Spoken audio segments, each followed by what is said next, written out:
What's up mga kapuso? Narito po ang mga kaganapan dito lamang po sa Apoy sa Dugo. Lumipat nga sa isang bahay ang pamilya ni Marco na ang akala nila ay safe sila doon, ngunit hindi pala mga kapuso, dahil nga mas matatakot itong si Mikay dahil sa kanyang nakikita na ghost daw na hindi nila alam na ito pala ay si Trixie.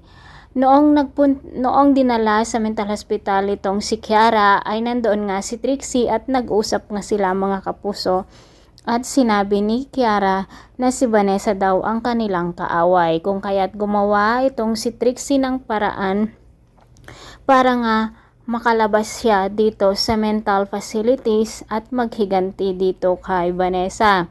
Nauna na nga si Trixie dito sa bahay, natutuluyan nina Sylvia na para daw hindi sila masundan doon ni Kiara. Ngunit isang malagim na pangyayari ang mangyari sa kanilang pamilya mga kapuso, dahil nga dito kay Trixie.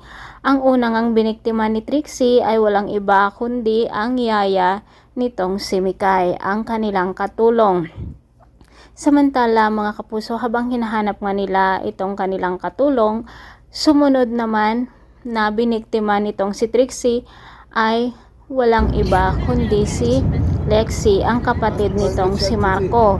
Ngayon naman ay itong si Sylvia. Naku mga kapuso, hindi lang pala si Kiara ang kaaway o ang gustong maghiganti dito sa pamilya ni Vanessa, kundi pati na rin si Trixie, dahil nga nauto na nga ni Kiara itong si Trixie.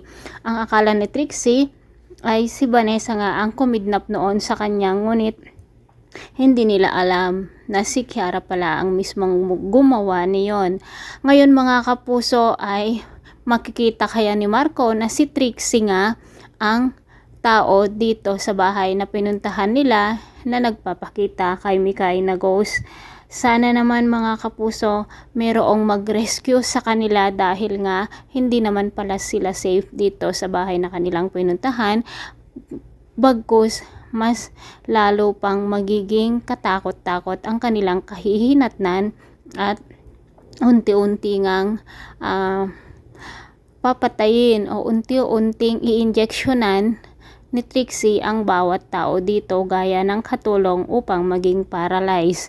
Mga kapuso, ano ba naman to? Mukhang may stress na naman tayo dito sa panonood, dahil ang akala natin ay malapit na ngang magtapos ang Apoy sa Dugo, ngunit papahabain pa pala nila. Samantala hindi naman nagtagumpay si Kiara dito sa plano na pagtakas dito sa mental hospital, dahil dito sa nurse na ang sabi niya ay gustong mang-rape sa kanya, ngunit hindi naniwala ang doktor.